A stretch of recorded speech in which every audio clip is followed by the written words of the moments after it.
Imagina un país donde el agua no es un recurso escaso, ni un detalle del paisaje, sino el propio protagonista del territorio. Un lugar donde, en lugar de mirar un mapa lleno de carreteras o ciudades, lo que ves es una superficie salpicada de azul en todas direcciones. Miles, decenas de miles, cientos de miles de puntos de agua repartidos entre bosques infinitos, montañas, hielo y tundra.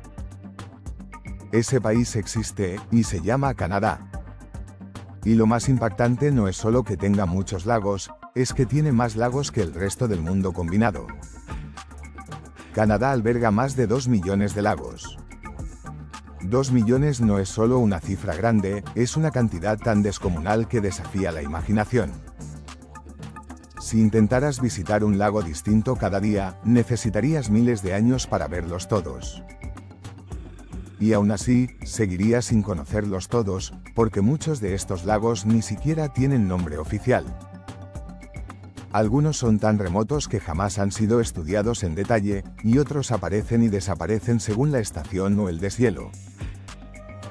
El país no está simplemente lleno de lagos, está construido alrededor de ellos. Pero para entender por qué Canadá es así, hay que mirar mucho más atrás en el tiempo, a una época en la que el planeta era completamente diferente.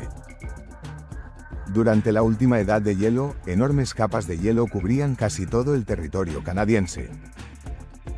Hablamos de glaciares de kilómetros de espesor, masas de hielo tan pesadas que literalmente deformaban la superficie de la Tierra. Durante miles de años, ese hielo avanzó y retrocedió lentamente, moldeando montañas, valles y cuencas naturales. Cuando el clima comenzó a calentarse y los glaciares se retiraron, dejaron tras de sí una tierra marcada como si hubiera sido esculpida a mano. El hielo había arrancado fragmentos de suelo, excavado depresiones profundas y modificado por completo el relieve. Y cuando finalmente se derritió, toda esa agua no desapareció, simplemente se acumuló en cada una de esas depresiones. Así nacieron millones de lagos. En cierto modo, Canadá no fue diseñado por ríos o volcanes, sino por el hielo.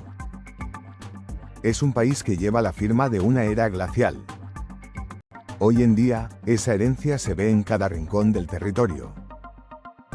Desde el aire, especialmente en las regiones del norte, el paisaje parece casi irreconocible. No ves grandes extensiones de tierra continua, sino una especie de mosaico irregular de agua y vegetación. Lagos pequeños conectados entre sí, lagos grandes rodeados de bosques, lagos que parecen ríos ensanchados, y otros que están completamente aislados en medio de la nada. Es como si la naturaleza hubiera roto el suelo en miles de piezas y hubiera llenado cada una con agua cristalina. Entre todos esos cuerpos de agua, también existen gigantes. Los grandes lagos de Norteamérica, compartidos entre Canadá y Estados Unidos, son tan enormes que desafían la lógica. El lago Superior, por ejemplo, es tan grande que en muchos puntos no puedes ver el otro lado. Sus aguas se comportan como un mar interior, tiene tormentas propias, olas gigantes y horizontes que desaparecen en la distancia. A su alrededor hay comunidades enteras que viven como si estuvieran junto a un océano, cuando en realidad es un lago de agua dulce. Pero lo verdaderamente único de Canadá no son solo estos gigantes, sino la cantidad absurda de lagos medianos y pequeños que cubren el país. En muchas regiones, especialmente en el norte y en áreas poco habitadas, los lagos están tan juntos que apenas hay espacio entre uno y otro.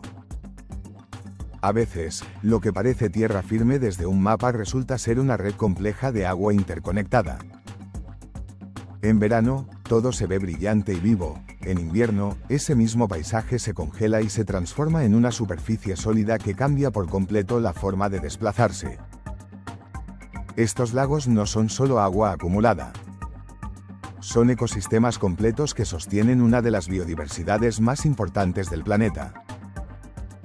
En sus aguas viven especies como salmones, truchas, lucios y otros peces adaptados al frío extremo. En las orillas, osos pardos y osos negros se acercan a pescar, especialmente durante las migraciones de salmón.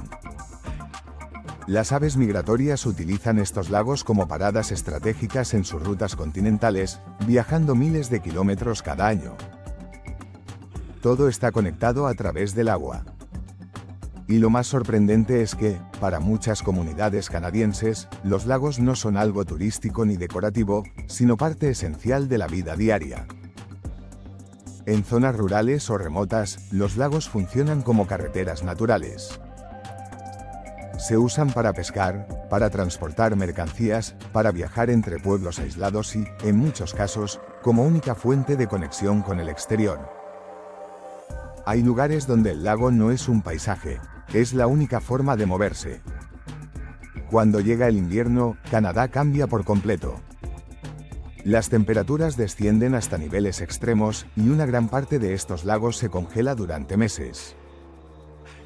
Pero no hablamos de una capa fina de hielo frágil, sino de superficies tan sólidas que pueden soportar el peso de personas, coches e incluso camiones. En algunas regiones del norte existen las llamadas carreteras de hielo, rutas temporales que solo existen durante el invierno y que conectan comunidades que, durante el resto del año, están prácticamente aisladas del mundo. Es un fenómeno impresionante porque convierte el agua en tierra firme temporal. Lugares que en verano son inaccesibles o rodeados de agua, en invierno se convierten en caminos abiertos. Pero este equilibrio es frágil. El hielo no es constante, depende completamente de la temperatura, del clima y de las condiciones del año. Un invierno más cálido puede acortar estas rutas o incluso impedir que se formen correctamente. En los últimos años, el cambio climático ha empezado a alterar este sistema natural. Los inviernos son menos estables en muchas regiones de Canadá y los lagos no siempre se congelan de la misma manera. Algunos permanecen líquidos durante más tiempo, otros forman capas de hielo más delgadas, y esto afecta directamente tanto a la vida salvaje como a las comunidades humanas que dependen de ellos. El equilibrio que ha existido durante miles de años está empezando a cambiar. Si miras Canadá desde el espacio, la magnitud de todo esto se vuelve aún más evidente. El país no aparece como una masa sólida de tierra uniforme, sino como una superficie irregular llena de puntos azules. En algunas regiones, especialmente en el norte, el agua domina completamente el paisaje. Es difícil incluso distinguir dónde termina la tierra y dónde empieza el agua. Es como si el país estuviera formado más por líquido que por sólido. Y aún así, a pesar de toda la tecnología moderna, de los satélites y de los mapas digitales, Canadá sigue siendo un territorio parcialmente desconocido. Muchos de sus lagos están en zonas tan remotas que apenas han sido explorados. Algunos nunca han sido visitados directamente por humanos. Otros cambian con el tiempo, aparecen o desaparecen según las condiciones climáticas. Es un país que todavía no ha sido completamente cerrado en un mapa definitivo. En realidad, Canadá no es solo un país con muchos lagos. Es un sistema natural gigantesco basado en el agua. Un territorio moldeado por el hielo, redefinido por el tiempo y constantemente transformado por las estaciones.